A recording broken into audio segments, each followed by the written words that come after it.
a young perspective on hot-button issues around the world. This is The Hub. Hello and welcome to The Hub on CGTN. I'm Wang Guan in Beijing. This year marks the 70th anniversary of the diplomatic relations between China and Africa. Over the past 7 decades, China-African relations have continued to expand, from political mutual trust to economic and trade cooperation, from infrastructure development to people-to-people exchanges, with steady growing institutional engagement. With profound changes in the global economic and development landscape and the rising role of the Global South, China-Africa cooperation is also gaining new momentum in the current era. What have been the most notable achievements of China-Africa relations over the past 70 years? Where is the new gateway for China-Africa trade and economic cooperation? To discuss all these issues and more, we're very pleased to be joined by His Excellency Haji Cyril Bach, Permanent Representative of the African Union to China. Your Excellency Ambassador Bach, it is our distinct honor to have you with us. Thank you.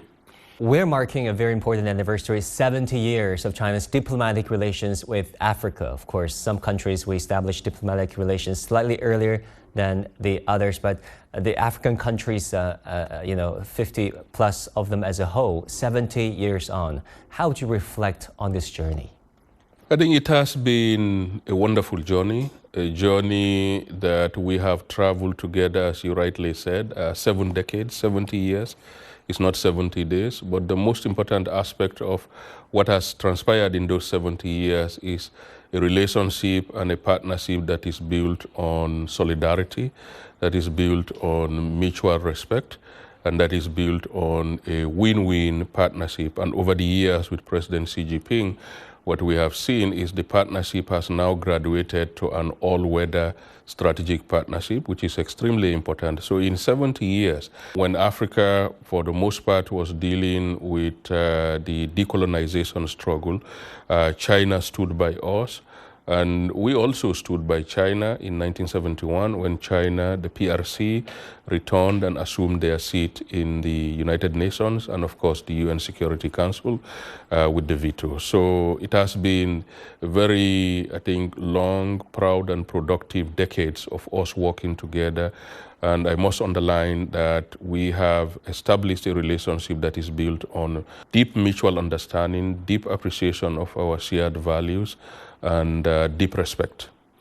How do you look at the narrative going around for the past more or less 20 years in the run-up to the Beijing Olympics, when Chinese presence in terms of trade and investment began to increase on the African continent, whereby the narrative coming from the West that says, China is doing neocolonialism, we're, creating this dependency from Africa, calling China a neocolonialist power, as was exemplified by their actions in Africa. How do you look at that? I think it is not very surprising that once you've had almost near monopoly on a particular geographic space and you feel that there is a new contender, then you have to come up with some explanation, justified or not, to perhaps explain your particular circumstances, and especially if it appears that you are losing ground to some of the actors that you see as strategic competitors. So on the African continent, quite frankly, we are not deterred or we are not waved by any of these commentaries, because as a continent we have our own agency. And for us, our agency is very clear. We define what our priorities are, and in doing so, we define who our friends are. We started off by saying we have been with China for over 70 years now, going back to the days of Chairman Mao to where we are today with President Xi Jinping. So it is not a relationship that started yesterday. So whoever is trying to reinvent that relationship through a narrative that is built on, anxieties that we don't share, I think it doesn't really register perhaps on our radar as much. We are quite focused in saying that China is a true friend of Africa, and we are ready to take this relationship to the next level. How do you see the synergy when you talk about economic and trade cooperation, the synergy between Agenda 2063 and China's multiple initiatives involving Africa, such as the BRI and the GDI, so on and so forth? I think a lot of opportunities for win-win. The Belt and Road Initiative and other initiatives by China dovetails very well with our Agenda 2063, because Agenda 2063, yes, is a 50-year plan, but it is a plan that was constructed through very close consultation within and among Africans. And what we see in terms of synergy is when you look at the China's 15 5-year plan, or you look at the Belt and Road Initiative, it provides a great deal of opportunities for us to leverage our partnerships to ensure that we can benefit both ways. Africa has abundant natural resources. China has mastered, I think, the technology in a lot of areas. And in this new 5-year plan, China's aspiration is for self-reliance in the area of science and technology. So what we are hoping for and what we are working towards is beyond hope. Working with China is to ensure that we translate our programs, our strategies into tangible actions. And we're already seeing it on the ground. I think for us, we look forward to modernizing African economies, just as China has done over the last 40 years. I think what you've done here in this country is anything but a miracle. It has not been done in human history, that you've been able to lift over 600 million people out of poverty to where China is today. And the African continent finds itself in the position that China was 40 years ago. But we have the advantage of actually we can leapfrog in terms of technology, and working with China, we can actually make faster progress and faster headway on a lot of these areas, whether it's in the areas of technology, infrastructure, energy, agriculture, and human capital development. But more critically, I think China is perhaps the global leader today when it comes to renewable energies. If you look at the number of the progress that you have made in the area of renewable energy, electric vehicles, we are ready to partner and to work with China to ensure that our development is sensitive to the climate, because we are the victims of the effect of climate change. Unfortunately, we only contributed less than 5% of global warming, but we are paying a very high price in the Sahel, in the Horn of Africa, and other parts of the African continent. The price of climate change, the consequences are quite significant. Tell us about it, the unproportional suffering of climate change on Africa and the Africans through perhaps no fault of their own. Absolutely. I think our contribution to global emissions, the scientists will tell you, is modest to almost insignificant, but we bear the brunt of it. If you look at the drought cycles in the Sahel, you look at the drought cycles in the Horn of Africa, and the drought cycles even in Southern Africa, what we are increasingly seeing is those are shortening from what used to be every 7 or 5 years you have droughts. Now almost every 2 or 3 years you have droughts. And what this does, it devastates livelihoods in these regions. And then that also has the knock-on effect of exacerbating intercommunal tensions that will then lead to conflicts and instability in some of those affected areas. But we have clear programs and strategies, and we hope to work with China in taking forward initiatives like what we call the Great Green Wall, trying to manage the growth and the expansion of the Sahara Desert. I think here in China, you've done a very good job in responding to the expansion of the desert in Inner Mongolia.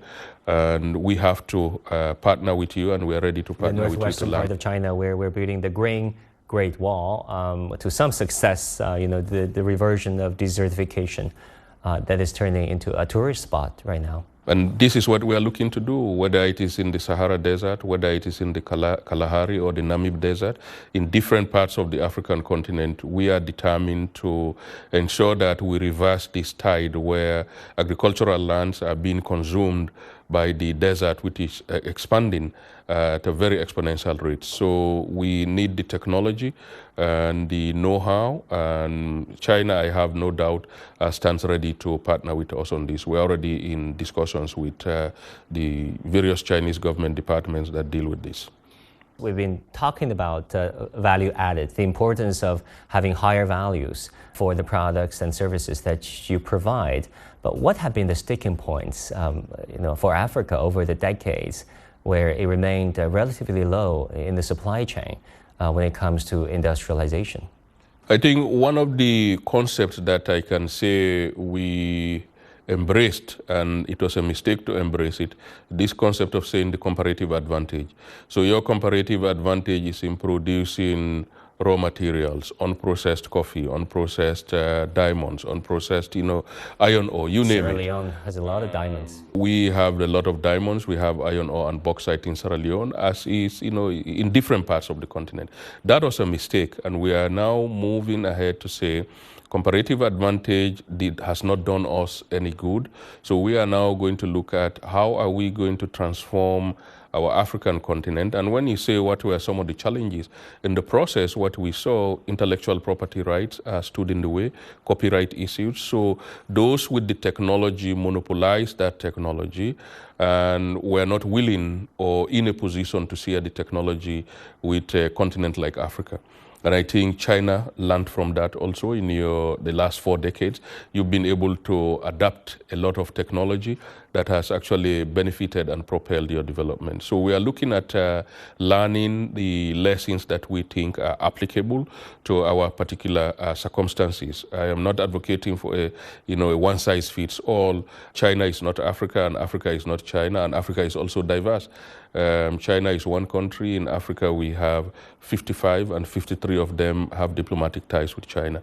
So the diversities and the unique nature of the development trajectory of the African continent will definitely be materially different from what you've been able to do here in China. But most certainly, there are lessons that we can learn and we can draw from the Chinese development model. We've talked to a number of African leaders who oftentimes complain about the interest that African countries, their governments, have to repay, that it has become a very big burden to the finances of many African governments. They're pointing to international organizations who, says one thing and doing another in reality. How do you look at that? How much of a burden is that really?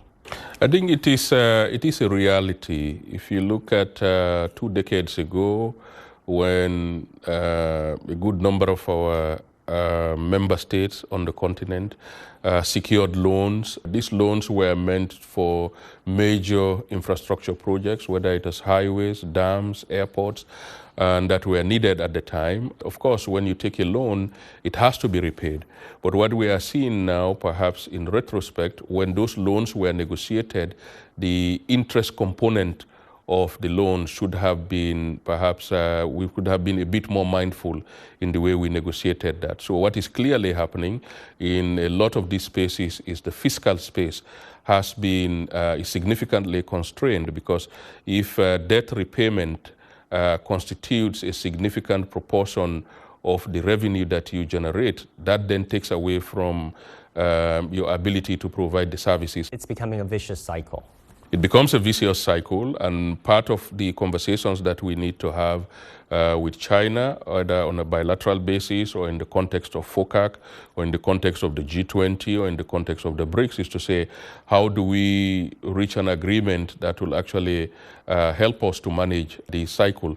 Because we don't want to go back to a cycle that we know very well, where we spend the bulk of our revenues not paying down the debt, actually just paying of the interest, and that then becomes a vicious cycle that has very detrimental consequences for our economies, because it shrinks the fiscal space and it limits the abilities of our governments to then intervene in critical areas of development. But I think the Chinese authorities are quite open to having a dialogue on this, and I'm quite aware that a good number of our AU member states are already engaging with China in terms of restructuring the debts, looking at the interest component of that, so as to ensure that, yes, the debts will be repaid, but the repayment of those debts is not done at the expense of the provision of services, and it does not interfere with the long-term development of our member states. Ambassador, you've been in China for a number of months. I'm sure that you have been invited to a number of regions and locations to check out the technological progress this country has to offer. It is fast becoming an innovation hub if you think about DeepSeek, all the biomedicine innovations. How do you see the digital technologies jump-starting part of Africa while helping the other part of Africa, like you said, leapfrogging into the next stage of development?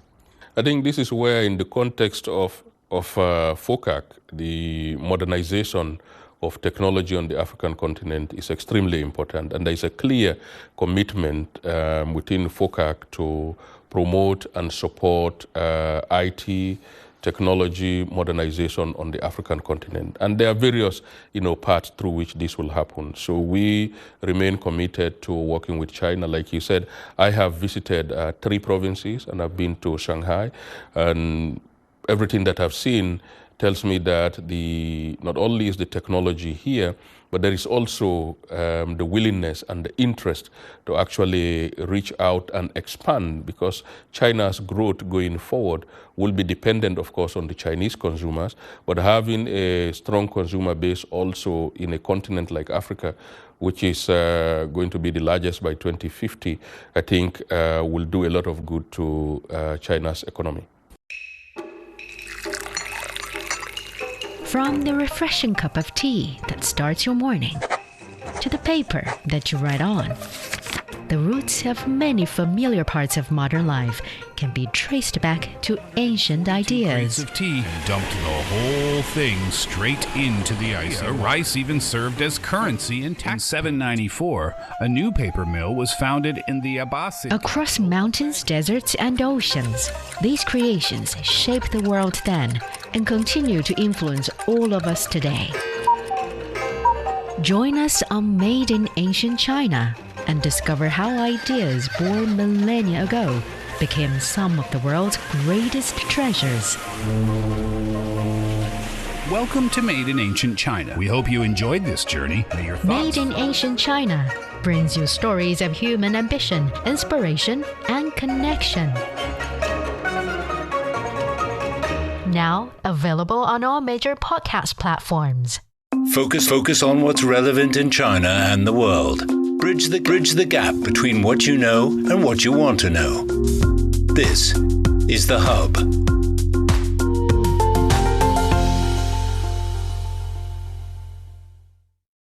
We have a lot of Chinese bridge. That is one of the most authoritative Chinese proficiency speaking competitions.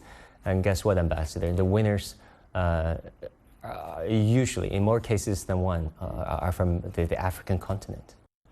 No, I've been impressed with the African students here. I think what China is doing, the scholarships that China is providing to African students will translate to significant soft power for China. Because when these students go back to their various African countries and various regions of the continent, they are taking back huge knowledge and appreciation of what they've learned in China. And some of them end up being key decision makers. Just yesterday, I met 2 ministers who had actually studied in China, and they are now very senior cabinet ministers in their countries. So I don't need to say how, the influence that they will bring when you have a cabinet meeting and there is a discussion on China, whether it's on issues of debt, whether it's on issues of science and technology, whether it's on issues of just people-to-people relations. So China's investment in soft power through scholarships, I think, is already yielding positive dividends, and over the years, this is going to even get stronger. But at the same time, I am hoping that also the African students and the African diaspora in China, which is, I'm told, growing, as that grows, it will also start to have an impact on the wider Chinese society. So how we see each other and how we relate to each other will start to, move, and there will be a better appreciation of our cultures, your cultures, ways of doing things. Because once that happens, then you know that there is a meeting of the minds, and there is that mutual respect which we have established at the political level. Once that cascades down to the individuals, the average Chinese and the average African, then the 2, China and Africa, will be consolidating their partnership. I mean, what are the deficiencies, if you don't mind me asking, when it comes to mutual understanding between Chinese and Africans? Well, I think, language, I wouldn't call it a deficiency. It could just be what are the barriers and how do we overcome those barriers. So just not being able to communicate effectively can lead to some level of misunderstanding. But I think that is being worked on. I think people are studying the Mandarin. I think they have a good appreciation of it, but also deeper sociological appreciation of the different cultures. China is very diverse, 1.4 million people from the east to west, north to south. I think even amongst yourselves as Chinese, you have your own diversity. And on the African continent, 1.4 billion people, 55 countries, is extremely diverse. In my own country, Sierra Leone, we are a population of about 8 to 10 million, but you have 16 ethnic groups with different cultures, different practices. So I think as time goes on, we'll get to understand each other better. Language will help to, improve that.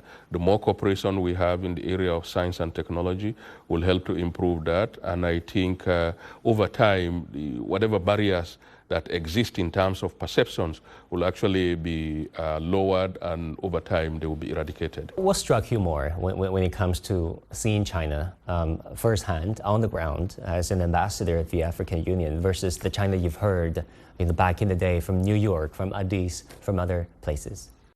Well, two things. The first thing that struck me is when you come, they say China is 1.4 billion people. You're like, where are the 1.4 billion people?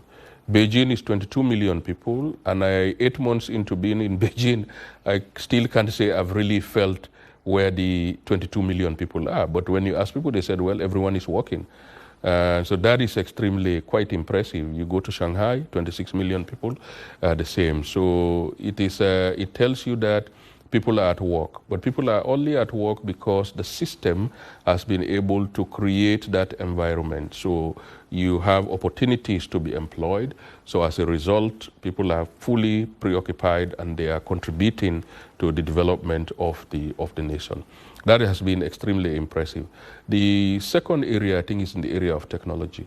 Having traveled around the world and lived in different parts of the world, when you take the bullet train in China, it is quite a humbling experience. 600 kilometers you can do in 2 hours. Yeah. And you don't feel, when I tell people that it moves at 250 kilometers, it simply glides. But then beyond that, look at the number of electric vehicles on the streets of Beijing. So before the Olympics, there was a lot of talk about pollution. So I was struck that when you come to Beijing, blue skies, and I have been quite impressed with the number of green spaces that you have in Beijing. Nothing prepared me for that, because what you have in your mind when you hear 1.4 billion people is just like concrete jungle everywhere. But you come to Beijing, every neighborhood has, multiple green spaces, playgrounds for children, for the elderly, and that has been quite surprising for me, I must admit. Thinking about the future, charting a new course for this comprehensive strategic partnership and the synergy between 2063 Agenda 2063 of Africa and China's next phase of development marked by its 15th five-year plan.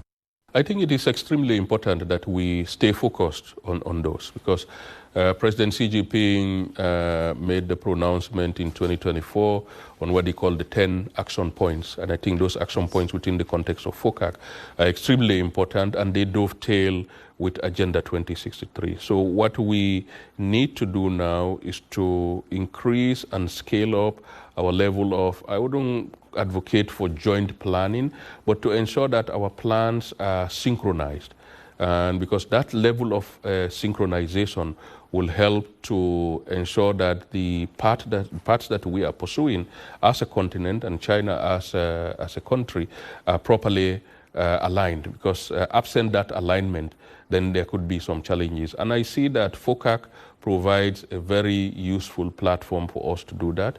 And but also outside of the FOCAC framework, I think the bilateral engagements between China and Africa are extremely important. So Agenda 2063 the second 10-year implementation plan and the second, the 15th five-year plan can actually be brought together in such a way that in the specific areas that I've talked about earlier, infrastructure, energy, human capacity development, science and technology, food and energy security. We are seeing what is happening now with energy security. If you look at the impact on, I think all of us are already feeling the consequences of what is happening in the Arabian Gulf.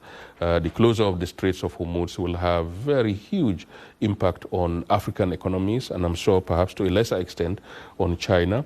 And these are the kinds of areas where China and Africa also needs to work together, so we cooperate on the global level to ensure that some of these broader global governance issues are actually managed in such a way that the repercussions are not too heavy for some of the countries that actually have little or no contribution to some of these broader global dynamics. So cooperation with China in the context of the UN to respond to global health issues, respond to climate issues, and broader global governance will be extremely important going forward.